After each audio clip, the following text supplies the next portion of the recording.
Dạ, vừa mấy phim chôn cho nó xóa rốt pin được prey vẫn tân á có tức này, vừa ăn miếng tía hả? Chẳng mẹ đấy, nàng ảnh chẳng khamiên bận đất nam môi không lộp nè, lực lên ở đây bọc cô lực lên preo hòn chính, đấy mình chụp nửa riêng on chặt để, mình chụp nó bành hà để, vẫn còn thà bây giờ lúc chụp bành hà, lúc tay từ rồi tầm nọ sải mình men rong chăm tầm nọ riêng năng việc ngọc từ đòi cá tụi ôn tại đòi cá bon son đòi càng vò có thể lúc tay từ miền tầm nọ sải được không riêng thằng ở nâng nâng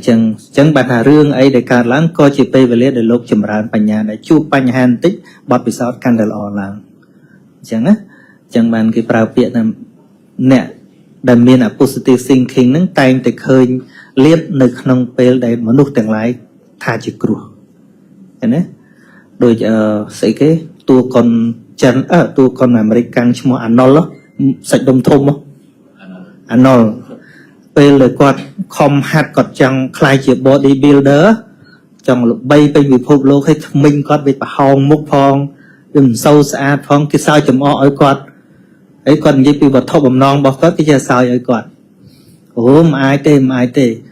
vẫn có tha nô bê đai mà nô tương lai sai tha quạt mình ai tế không các ba có sẽ tập hẹp thành anh nên chẳng còn là mình nói dẫn cho là cái thằng mình ái tiếng để mình toán prăng ở sao mà tập hiệp hò mày đấy đôi khi ông những bề sặc màu với những khoai nè thảo ố ta sặc mẹ na sẽ đạpទៀតđấy để khi ông men dây oi nẹm sẽ đạp đấy nhầm dây oi từ nẹm sẽ đạp rồi lên và chữ bên này bạn ở cơn lực lượng thôi mình để bàn trai đùm lệ bây giờ chân bong bồn để không ní sẽ đạp cho bạn nữa lực lượng mình đặt mến lực lượng chua mình men này tha ao tại mình đặt nâng ở chua bánh hà tê lực lượng chua liền của dương rồi nơi trào mấy chỉ mình phật bị thực liền tê còn mình té tuần đây lực lượng bạn bắt đầu làm bánh bánh ai vô từ chỉ ca bị charana đầm bay chia tuần môi sầm khăn sầm rậpอยู่rồi nơi ประจำ ngày bỏ dương thà ta dương nơi tại bởi dương chua hai dương nơi để sầm sầm với dương đừng chua tan để chua mà chẳng thơ bị thi dương bánh lực lượng bạn chùn chào này hay rập rồi rập quan clip được luôn xem tiết vô một mơ tử vô một snap tử hay nhóm dây smart trắng snap ấy nhóm mình sơi snap tới nhóm đã bao trâu trong lan nhóm bao lan từ khai mũi snap ban phần á vô bên nằng bà cô mình bật quạt hai dương snap bay màu pram màu nâng vô đấy bàn tay chuông cáo clip na mũi nó chùm nách na mũi dương ai trong bay đôn bao dương tới dương vô bia máu đặt tới bà chỉ tuôn môi bà pro đừng vừa miền xa bên đã đạp được ru mà năm nữa còn thấy vô đây chúng ta đạp trâu mình bạch thà đạp rồi stop với top từng hào mới nào chứ dùng đạp tới ngày nào bài chất đạp tới ngày nào bài chất tích đạp tới té phải cháu đừng ban là bên nào mũi ở thì dùng sần sầm bà chẳng thế bong bồn ở kia này thì nhưng chưa tha sắt ta sần sầm cái đây lo sần sầm bồn này dùng bàn mà chua kia được nông mình tục đo chừng yên đi bà tại chất dân nơi ta tuần đi nông ca chui đó là cô ma cầm chia vào dương chân và hai chị rong thêm được phim hai thành tích từ phim xong thành tích phim xong thành tích ba này trên được rồi ở shop đi là cô thọ mình đất mà tích dưỡng bánh hà nâng bánh nhà nơi sự thà ban khiếm phim vườn riêng bộc lực bọc trong thà khóc tại chương này bộ bánh hà bị đại trường ho đào pe bánh nhá đại trường nhổ trong việc khóc tại chương này miền này thân này mà giang tiết tha pel để miền bánh nhà ha nữa cứ mau bị khoa bánh nhà hay thật đôi nhom cho cứ nhom thưa trơn khăng hay ông phù minh bong phồn đắng này nè thưa trơn cứ khóc trơn vẫn là xua ra mưa đôi chỉ bẩn miền bánh hai đôi đôi chết tới đi chụp ra giờ tao mua mưa đôi ăn miền bánh hai sao tại cả bận mền tê bánh hai trơn này tại đòi xa dương miên bánh nhà trơn đâu bánh nhà ha khá nè ọt bánh nhà nó đo mà khái đó không tranh thôi rồi chùm lời mình khơi thôi tại dương miên bánh nhà dương prao pil tại một plate nè chuồng cao tập ram này ti đến hơi bạn đó là chọc bạn cái gì chẳng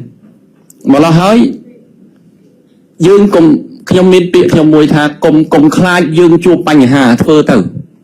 ở đây để dương cua khai tại dương khoác bánh nhà chẳng cả là dương ខ្វះបញ្ញាយើងត្រូវ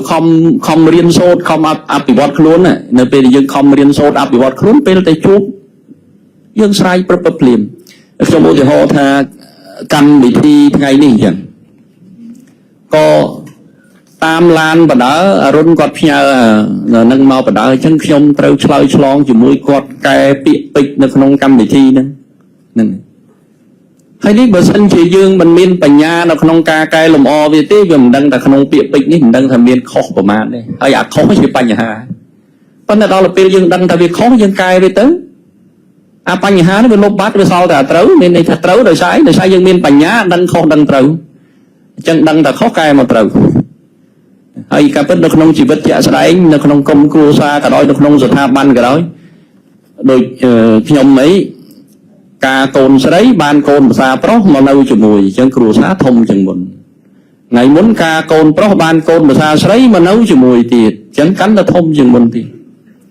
ហើយអ៊ំពូមីងបងប្អូនសាកទឹកមើលគ្រួសារកាន់តែធំបញ្ហាកាន់តែតិចមែនអូហ្នឹងហើយមានតែកូនហ្នឹងនៅមានបញ្ហាចុះតែមុំថែមកូនប្រសាហើយចៅទៀតហ្នឹងបញ្ហាច្រើនប៉ុន្តែយើងជាអ្នកដឹកនាំយើងគិតថាវិធីដែលរំលត់វាគឺមានតែបញ្ញាទេណាចឹងរកកន្លែងដកជើងហចោលឲ្យច្រើននៃដកជើងហចោលឲ្យច្រើនដាក់ជើងញជំនួសវិញឲ្យបានច្រើនជូនប៉ុណ្ណឹងអរគុណបាទសូមអរគុណលោកគ្រូសម្បត្តិទាំងបាទអញ្ចឹងបងប្អូនខ្លីចាំទៅសាររបស់លោកគ្រូគឺថាដកតាជើងញនិងជើងហយើងឃើញបាទតែដាក់ជើងហរហូតបាទអញ្ចឹងត្រឡប់ទៅវិញទៅផ្ទះកុំដាក់ជើងហណាបាទបញ្ហាតែទៅដល់មុនគេជួបស្វាមីជួបភរិយាតែដាក់ជើងហគឺបញ្ហាហើយប្រយ័ត្នប្តីសួរប្តីប្រពន្ធសួរបាទមកទទួលនៅបទពិសោធន៍តំណែងតំណងសុខភាពផ្លូវចិត្តផ្លូវកាយទៅដល់វិញដាក់តែជើងហនាំមុខហ្នឹងបញ្ហាហើយអ្នកទទួលទី1ពីណាគេបងប្អូនបាទខ្លួនយើងបាទចាំដល់ប៉ុណ្ណឹងទិញញ៉ាំប៉ុណ្ណឹងទៅបាទបើរបស់អីដែលមិនបានទេខ្ញុំចាំពាក្យលោកតាបណ្ឌិតកុលភេងមួយខ្ញុំជួបគាត់ព្រោះខ្ញុំសួរសំណួរគាត់នៅអាហារថ្ងៃត្រង់នៅនារីខ្មែរគាត់ប្រាប់ចៅឥឡូវតាប្រាប់រូបមន្តមួយពិសេសបាទអូពូប្រាប់គាត់ហើយថាខ្ញុំមិនអាចទទួលយកបានទេរឿងហ្នឹងបាទអញ្ចឹងលោកតាថាមិនណែជួបតាមួយផ្លេតទិញឲ្យបាន100ដងនៅមុខតាហើយត្រឡប់ទៅវិញដាក់ដៃស្ទាបចិត្តហើយទិញឲ្យបាន100ដងទៀតមុនចូលសម្រាប់ណាចៅទិញរាល់ថ្ងៃឲ្យបានមួយសប្តាហ៍អូតូម៉ាទិកគឺបញ្ហាហ្នឹងបាទអញ្ចឹងខ្លីទេគឺរបស់ដែលមិនដូចបំណងគឺមិនមែនជារបស់យើងទេមិនមែនជារបស់យើងទេមិនមែនជារបស់យើងទេដល់ទិញទៅវាអត់បាន100ទេបងប្អូនវាអត់បាន100ធុញអញ្ចឹងអាចជាប់តាបញ្ហាជាប់មកអានេះយ៉ាងនេះគ្រាន់សាមញ្ញព្រោះសម្ដីបណ្ឌិតមួយគាត់ខ្លឹមសារគាត់ទីមកយើងហើយយើងយកមកអនុវត្តពិតជាមានប្រយោជន៍សម្រាប់យើងបាទមានបញ្ញាអញ្ចឹងទេបងប្អូនអរគ្នាបាទអញ្ចឹងពេលវេលាដែលជឿថាបងប្អូនមីងមាទាំងអស់គ្នានេះមានសំណួរច្រើនតែសូមការអធិស្ឋានដែរថា15នាទីទាំងសំណួរទាំងចម្លើយថែម5នាទីទៀត20នាទីទាំងសំណួរចម្លើយបាទទៅសហវិទ្យាយើងទាំងពីររូបបាទអញ្ចឹងសូមសួរបាទទាំងពីរជួរមាន2ជួរអញ្ចឹងខាងនេះ2សំណួរខាងនេះ2សំណួរជូនទៅវាគ្មិនរបស់យើងបិទបញ្ចប់ទាំង4សំណួរនឹងតែម្ដងបាទអញ្ចឹងសូមកុំជួយបាទបងប្រុសបាទសូមក្រុមការងារជួយសម្របសម្រួលឬក៏បងអាចនិយាយបាននិយាយដល់បាទ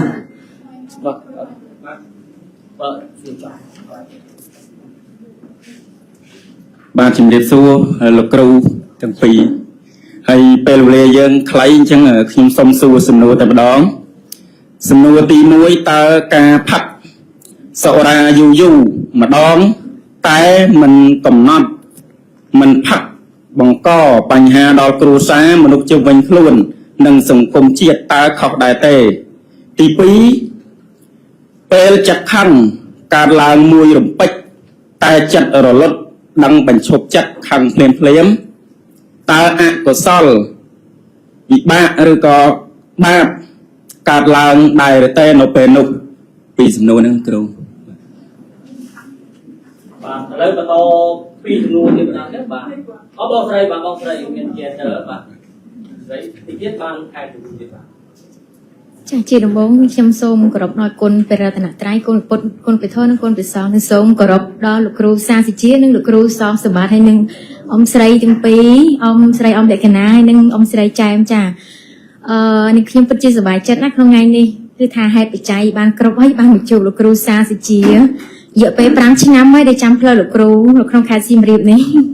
ក៏ពិតការរដូវកឋិនលោកគ្រូក៏បានអញ្ជើញជិះកាត់នៅខាងស្រុកពួកដែរហើយក៏បានចូលនៅក្នុង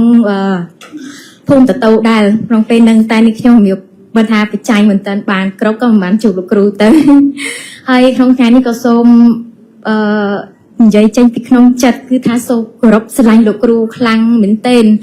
5ឆ្នាំនេះគឺជីវិតបានរកឃើញពន្លឺពិតនៃពធហើយរកឃើញខ្លួនឯងហើយភាពរឹងមាំច្រើនជាងមុនលោកគ្រូ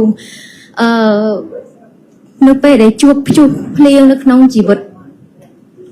បែកបាក់រត់សង្ខារជាទីស្រឡាញ់គឺប្តីពេលនឹងគឺក្នុងជីវិតគឺកំសត់ខ្លាំងណាលោកគ្រូកុំបានពធមកជួយអប់រំណែនាំចិត្តឲ្យនឹងបានស្ដាប់លោកគ្រូម្លេះសំជីវិតគឺមិនអាចរស់នៅបានក្នុងពេលនឹងបាននេះគឺពេលនឹងគឺចង់សម្លាប់ខ្លួនលោកគ្រូឌីសាគ្រាពេលនឹងខ្ញុំមានកូននៅក្នុងពោះ8ខែផងហើយត្រូវគាត់ចាក់ចេញចោលទៅលោកគ្រូហើយក៏សូមអរគុណលោកគ្រូជាគ្រូទី1របស់នាងខ្ញុំដែលបានផ្ដល់នៅជីវិតថ្មីក្តីសង្ឃឹមភាពរឹងមាំឲ្យនាងខ្ញុំក្នុងការរស់នៅក្នុងជីវិតពេលនេះដែលធ្វើឲ្យផ្លូវចិត្តផ្លូវកាយរឹងមាំមានសតិល្អច្រើនហើយបានកែប្រែខ្លួនឯងពីទោសៈកិលេសច្រើនឲ្យមកនៅស្រាលមកដល់ពេលនឹងបានលោកគ្រូពីមុននេះខ្ញុំជាមនុស្សកាយលោកគ្រូកាយហួងហែងហើយយកការស្រឡាញ់ដោយតណ្ហានឹងមករស់នៅមកបប្រតិបត្តិក្នុងជីវិតរាល់ថ្ងៃទើបធ្វើឲ្យការបែកបាក់ក្នុងគ្រួសារវាកើតឡើងអញ្ចឹងលោកគ្រូតែពេលនេះខ្ញុំបានយល់ច្បាស់ពីជីវិតមួយនេះគឺថាសូមអរគុណលោកគ្រូខ្លាំងណាស់ដែលលោកគ្រូបានផ្ដល់មេរៀនល្អៗឲ្យនាងខ្ញុំហើយคลิปមួយដែលនាងខ្ញុំបានស្ដាប់លោកគ្រូគឺคลิปបើគ្មានអ្នកណាស្រឡាញ់យើងត្រូវស្រឡាញ់ខ្លួនឯងយើងក៏បោះបង់ចោលខ្លួនឯងคลิปនឹងនៅពេលដែលខ្ញុំស្ដាប់ហើយគឺខ្ញុំមានកម្លាំងចិត្តព្រឹស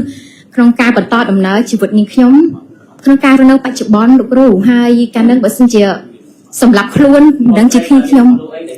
ចាអស់ហើយលោកគ្រូប៉ុណ្ណឹងឯងក៏សូមថ្លែងអំណរគុណតែប៉ុណ្្នឹងឯងចាស់ហើយសូមអរគុណលោកគ្រូខ្លាំងមែនទែនដែលបានផ្ដល់នៅមេរៀនពិតចា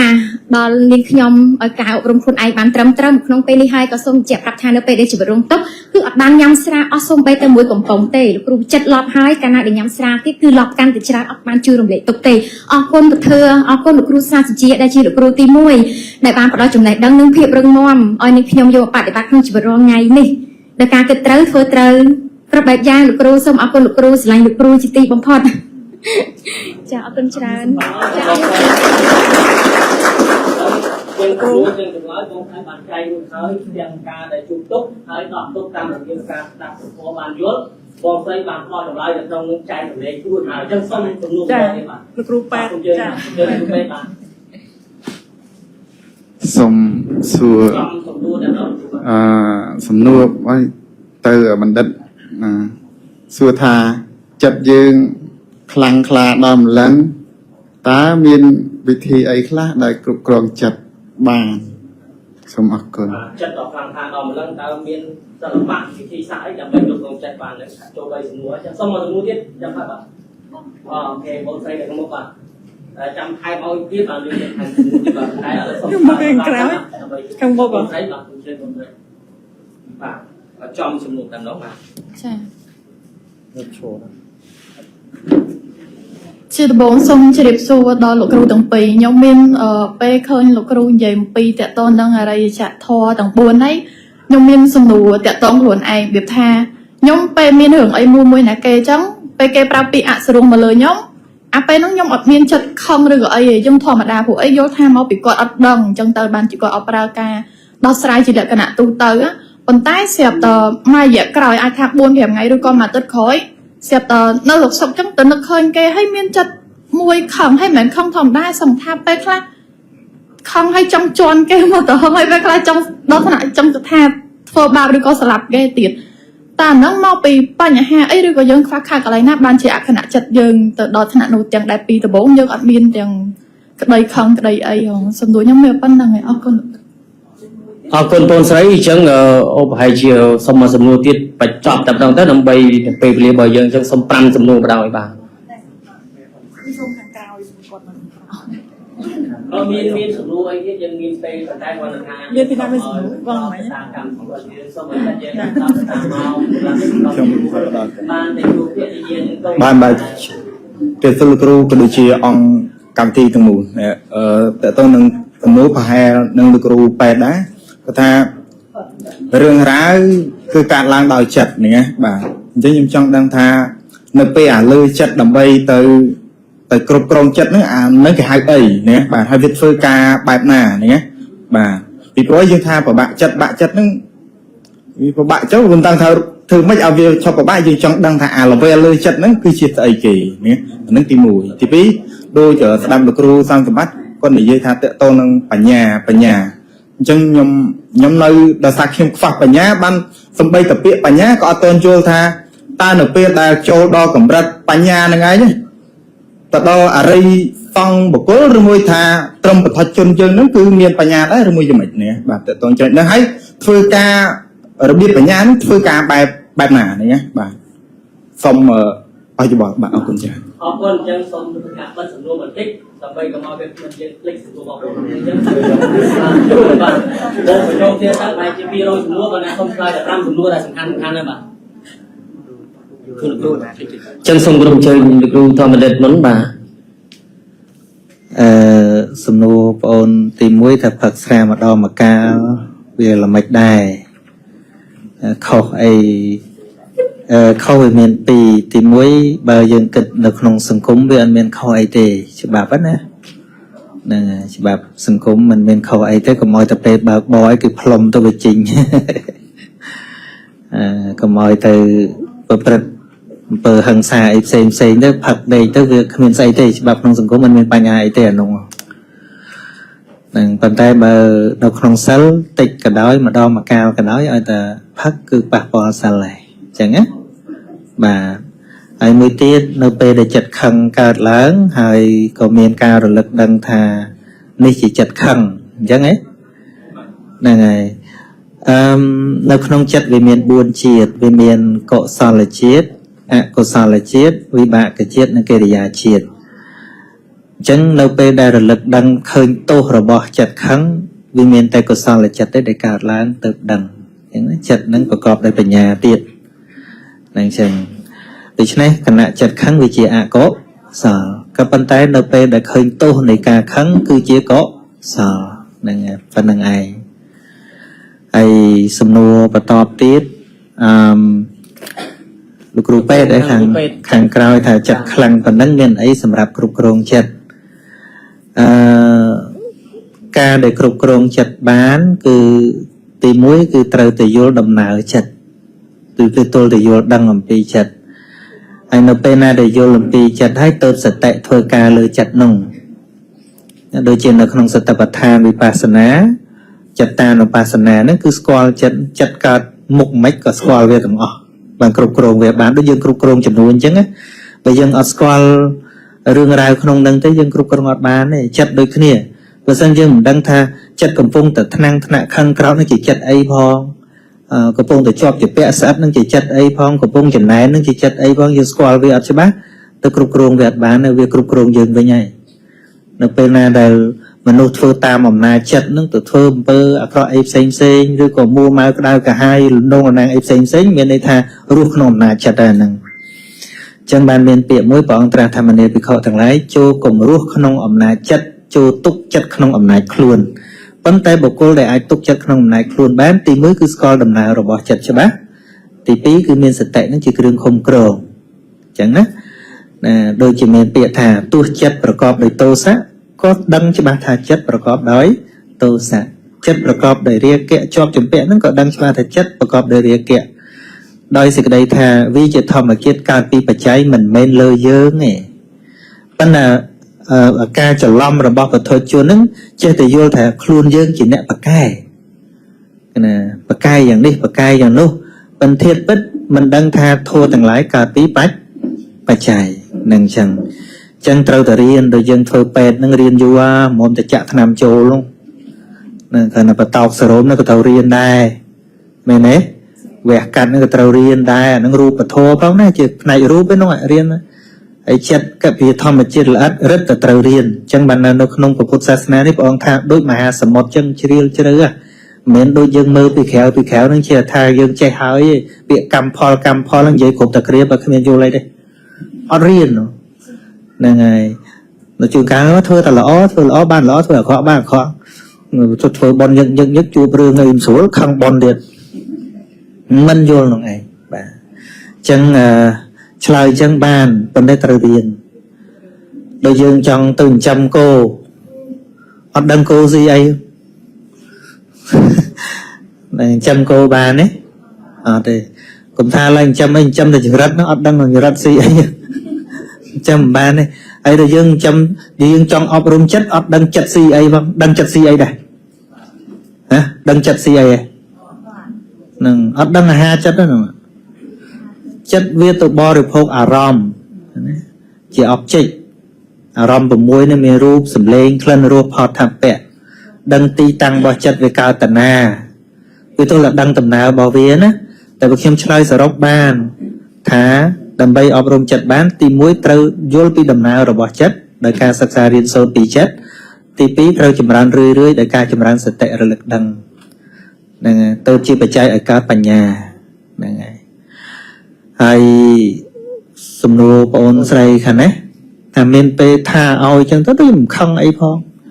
ដល់យូរគិតម្ដងខឹងវិញចង់ដាក់វិញផងតាមពិតវាមិនប្រកាសថាពេលហ្នឹងបងអូនមានមេត្តាអីទេគ្រាន់តែវាខឹងមិនតាន់តែប៉ុណ្ណោះ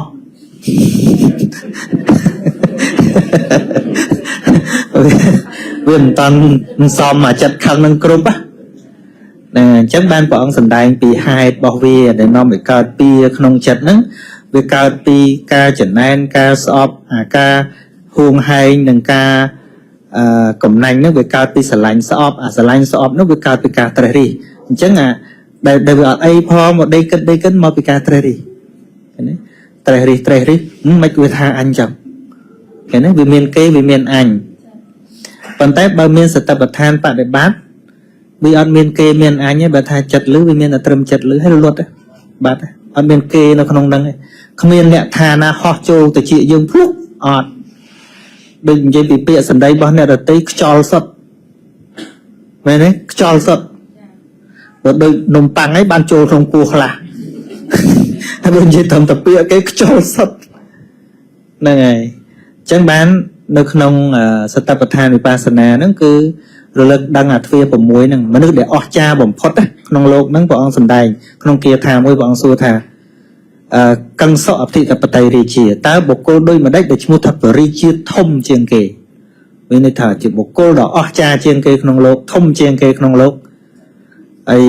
អ្នកខ្លះក៏ចេះតែឆ្លើយជាថាអញ្ចេះថាអញ្ចោះទៅប៉ុន្តែធាតុពិតព្រះអង្គចង់សម្ដៅសេចក្តីថា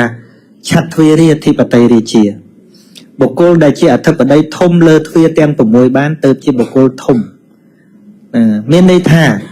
អារម្មណ៍ដែលចូលមកតាមទ្វារភ្នែកក៏ដោយទ្វារតិចក៏ដោយច្រមុះក៏ដោយវាមិនរំខានផ្លូវចិត្តកើតហ្នឹងមានសតិជាគ្រឿងឃុំគ្រងគឺថារូបមកដល់ភ្នែកហ្នឹងត្រឹមប៉ុណ្្នឹងឯងអត់មាននាំបញ្ហាញ៉ៃដល់ផ្លូវចិត្តទេហ្នឹងហើយអញ្ចឹងបើខ្ញុំប្រៀបដូចសតិហ្នឹងដូចជាប៉ូលីសព្រំដែនអញ្ចឹងហ្នឹងឬក៏ពលានតោប្រវេសកន្លែងគេឆែកសមុទ្រយន្តហោះដែលជាយន្តហោះចុះទៅប្រទេសផ្សេងហ្នឹងឬក៏ឧទាហរណ៍ចុះមិនដែលចុះទៅក៏ដោយយើងទៅពីណាមិនសំខាន់ទេប្រទេសដែលទទួលភ្ញៀវមកពិភពលោកគេអត់បានទៅប្រាប់ថាមានតែភ្ញៀវត្រឹមត្រូវភ្ញៀវល្អបានឲ្យចូលទេអត់ទេឯងមកក្នុងលក្ខណៈអីក៏មិនអីដែរប៉ុន្តែមកដល់ហ្នឹងឯងត្រូវតែ scan ហើយអីវ៉ាន់ហ្នឹងមែនទេឆែកគ្រប់ភ្ញៀវល្អភ្ញៀវមិនល្អឆែកទាំងអស់អាណាមិនល្អទៅដាក់ម្ដុំហ្នឹងហើយបើយករបស់មិនល្អដោយ heroin អីចូលទៅស្រុកគេអាហ្នឹងក៏គេមិនឲ្យចូលស្រុកដែរដាក់ម្ដុំដូចគ្នាសតិដែល scan នៅតាមទ្វារភ្នែកតិចច្រមុះអណ្ដាតកាយហ្នឹងអាណាមិនល្អតម្លាក់ទុកម្ដុំអត់ឲ្យចូលទៅដុតផ្លូវចិត្តទេហ្នឹងតែអាចដល់ចំណុចហ្នឹងទៅបានត្រូវតែសិក្សាពីដំណើររបស់ចិត្តដែលវាប្រព្រឹត្តទៅតាមទ្វារ6ហ្នឹង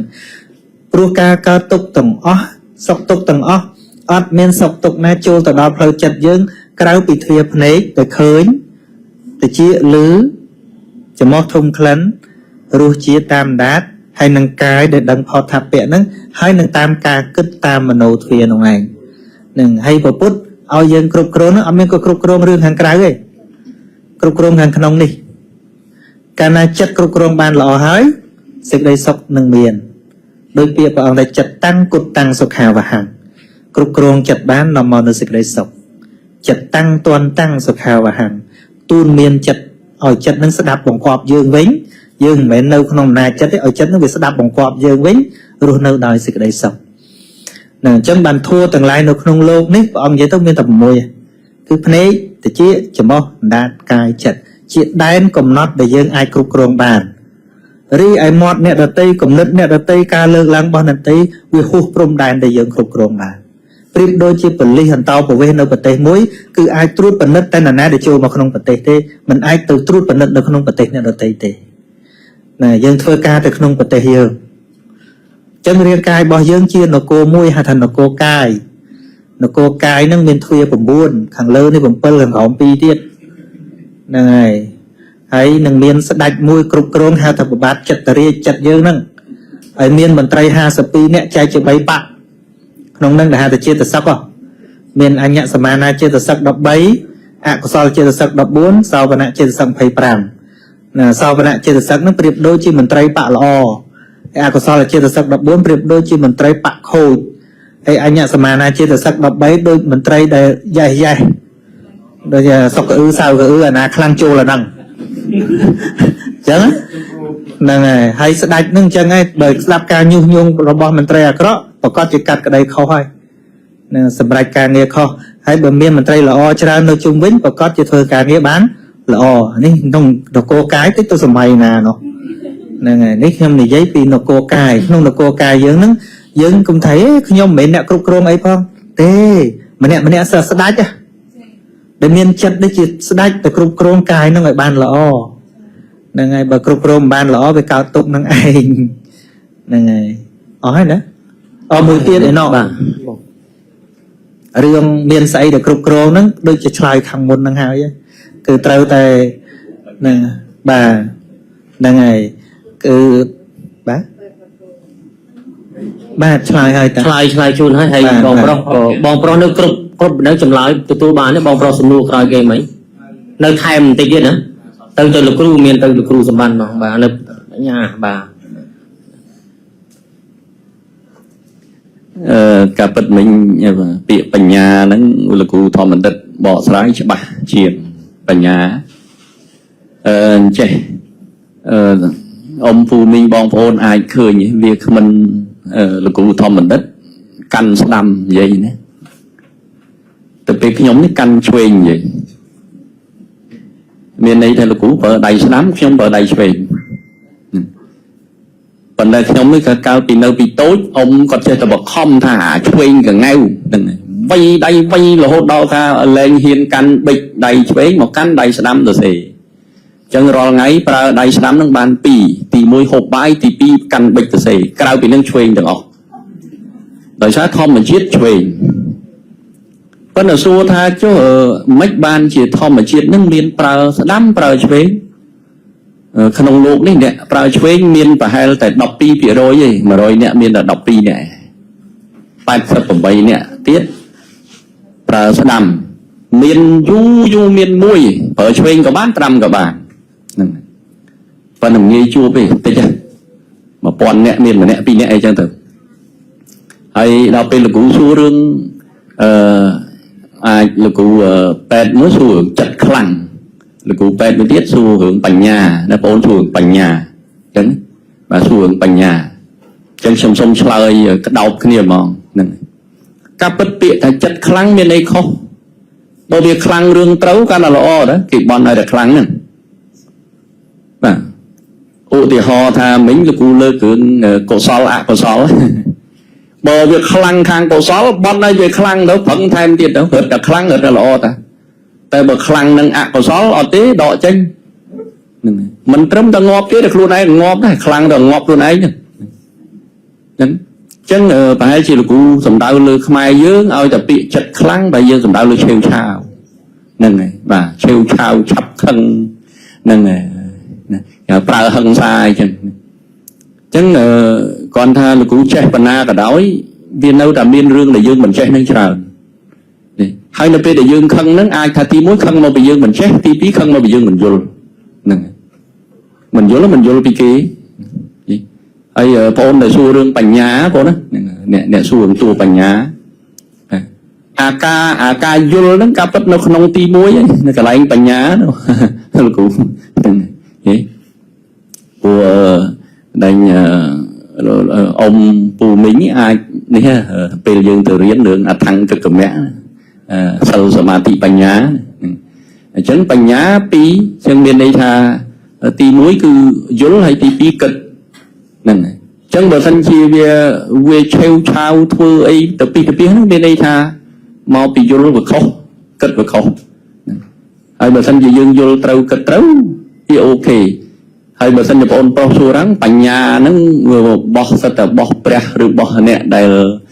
ប្រាជ្ញកំពូលមែនថាការពិតអត់ទេឲ្យតែយើងដឹងតែសេចក្តីពិតដឹងថារឿងហ្នឹងវាពិតវាច្បាស់ដឹងច្បាស់បញ្ញាហើយបើមិនដឹងអត់បញ្ញាអញ្ចឹងបានយើងគេឲ្យយើងរៀនយកចំណេះដឹងហើយខ្ញុំធ្លាប់ស្ដាប់ធម្មទេសនារបស់ដែលបដិជគុណពិនសែមលោកថាបញ្ញាគឺចំណេះដឹងមានចំណេះដឹងកាន់តែច្រើនមានបញ្ញាច្រើនណាហ្នឹងប៉ុន្តែយើងដោយសារតែលឺសូរបញ្ញាយើងចេះគិតថាហ្នឹងបែបឆ្លាតជាធម្មជាតិមកហ្មង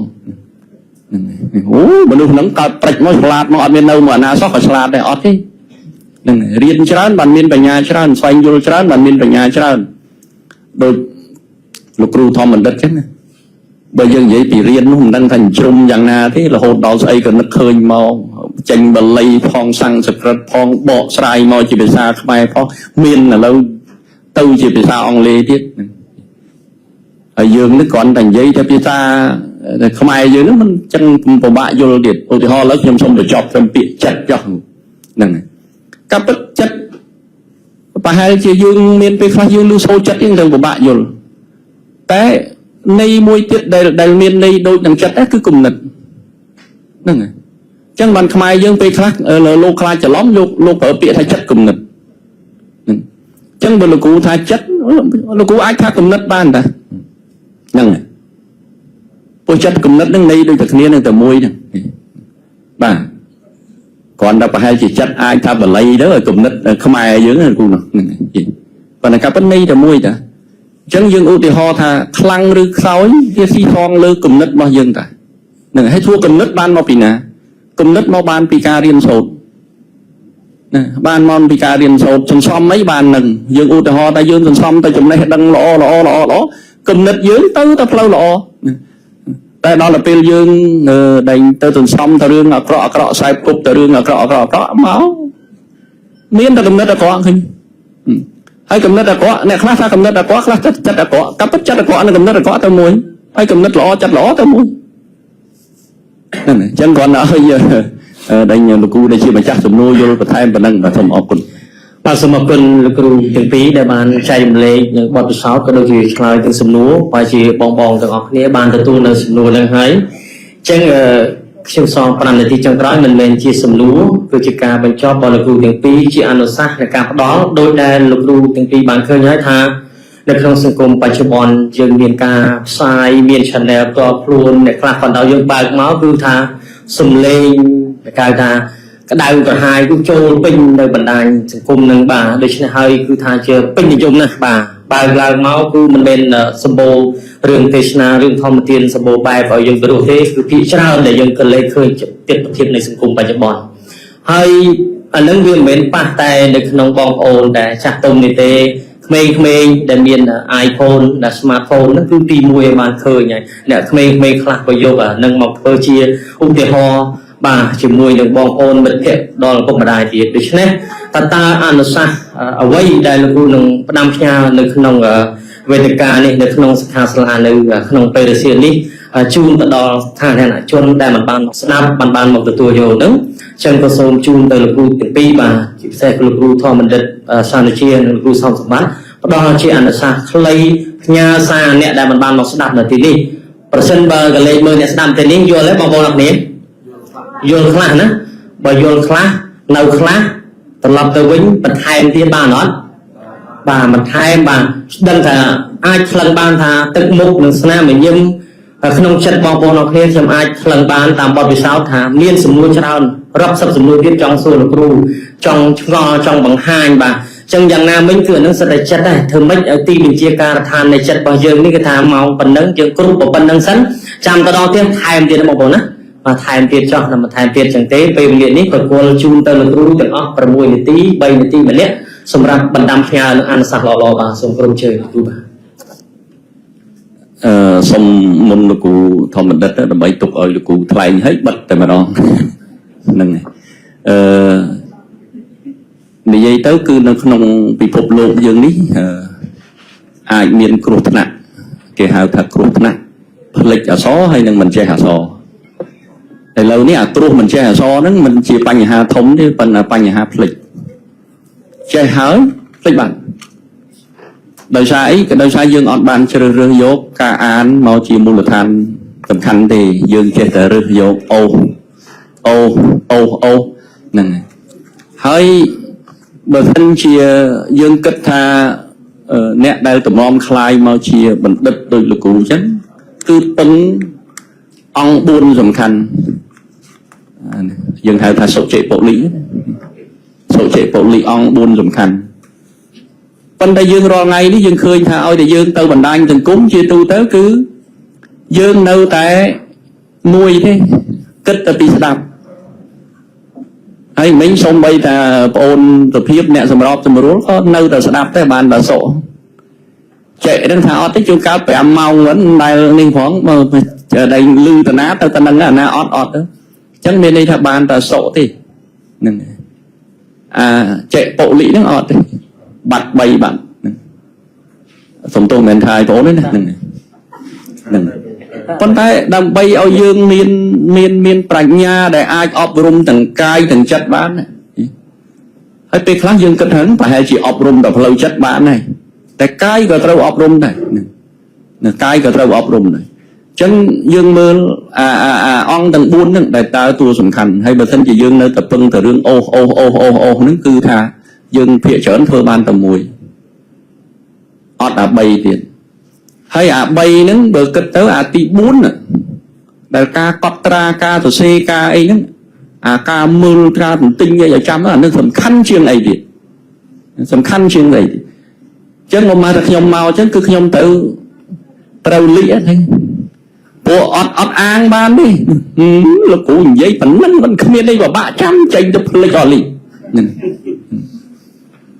ផ្លេចបាត់តែបើសិនជាកត់ទុកអញ្ចឹងហើយបន្តិចស្រួលចាំអញ្ចឹងគឺថាសូមអំពាវនាវគេថាបើចង់អប់រំខ្លួនឲ្យល្អប្រសើរជ្រើសរើសឲ្យវាពេញលក្ខណៈហ្នឹងទេកុំចង់ពេញហើយធ្វើរឿងកន្លះកហេតុហ្នឹងតែធ្វើកន្លះកហេតុអត់ពេញទេវាបានតែកន្លះហ្នឹងឯងវាអត់បានពេញទេហើយពេលខ្លះទៅបន្ទោសទៀតអូយខ្ញុំទៅរៀនដល់រហូតឃើញតែយើងចេះអីផងរៀនមិនចេះព្រោះអត់ចេះរៀនផង ដល់ពេលទៅរៀនអត់ចេះមកពីអត់ចេះរៀនចុងក្រោយហ្មងអត់រៀនគាត់ថារៀនមិនចូលដល់ពេលរៀនមិនចូលលែងចូលរៀនបណ្ដោយនឹងចប់ជាស្ថាពរបាទអញ្ចឹងជូនវគ្គបញ្ចប់ជូនទៅលោកគ្រូធម្មបណ្ឌិត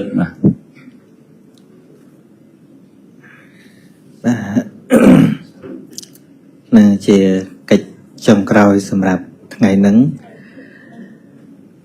ខ្ញុំចង់វែកញែកពាក្យបញ្ញាដែលយើងប្រើបន្តិចដែរណា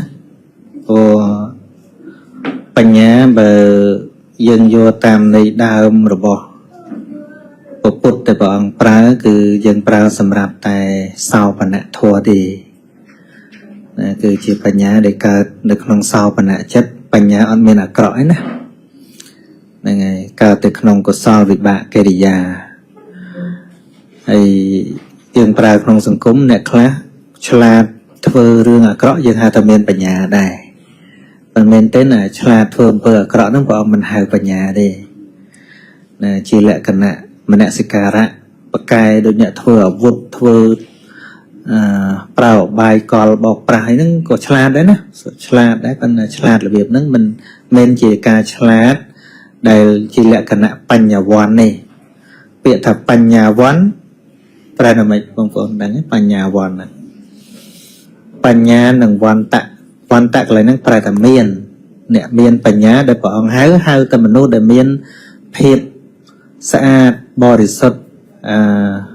មានគំនិតល្អមិនមានគំនិតទុច្ចរិតក្នុងហ្នឹងឯងតែយើងអាចប្រើនៃទូទៅអីយ៉ាងម៉េច ហើយជាចុងក្រោយគឺចង់គ្រប់គ្រងអីរៀនពីហ្នឹងចង់គ្រប់គ្រងជំនួញរៀនជំនួញហ្នឹងចង់មកធ្វើការនៅមន្ទីរពេទ្យទៅរៀនពីមុខវិជ្ជាកន្លែងហ្នឹងហើយបើចង់គ្រប់គ្រងចិត្តរៀនពីចិត្តចប់ បាទសូមអរគុណនឹងថ្លែងល្អអរគុណមែនទែនអរគុណចំពោះលោកគ្រូធម្មដិតសានជានិងលោកគ្រូសំសម្បត្តិដែលបានចែករំលែកអនុសាសន៍ល្អដល់បងប្អូននៅក្នុងក្រុមនេះបាទពិសេសរំលែកអនុសាសន៍និងប្រសាសន៍របស់លោកគ្រូបណ្ឌិតតិចថាកាលណាយើងជាបញ្ញវន្តណានេះនៅក្នុងទឹកនៃវ័យខ្ញុំសិស្សបញ្ញវន្តបងប្អូនបញ្ញវន្តអញ្ចឹងដូរតែបន្តិចត្រឡប់មកវិញតែប្រហែលត្រឡប់ទៅវិញខឹងបងខឹងប្អូនវាយចានវាយឆ្នាំងគឺវន្តបញ្ញបញ្ញាបាទអញ្ចឹងធ្វើម៉េចជាបញ្ញវន្តលោកពូអ្នកមីងបងប្រុសបងស្រីលោកគ្រូវិជ្ជាបណ្ឌិតទាំងអស់ធ្វើម៉េចតាំងចិត្តឲ្យបានកុំឲ្យផ្លាត់ស្នៀតទៅតែផ្លាត់តែបន្តិចគឺវន្តបញ្ញាទោះរៀនដល់បណ្ឌិតអ្នកប្រាជ្ញមកក៏ដោយតែប្រហែលភ្លេចខ្លួនគឺវន្តបញ្ញាមិនបាច់អួតថាមកពីប្រទេសណា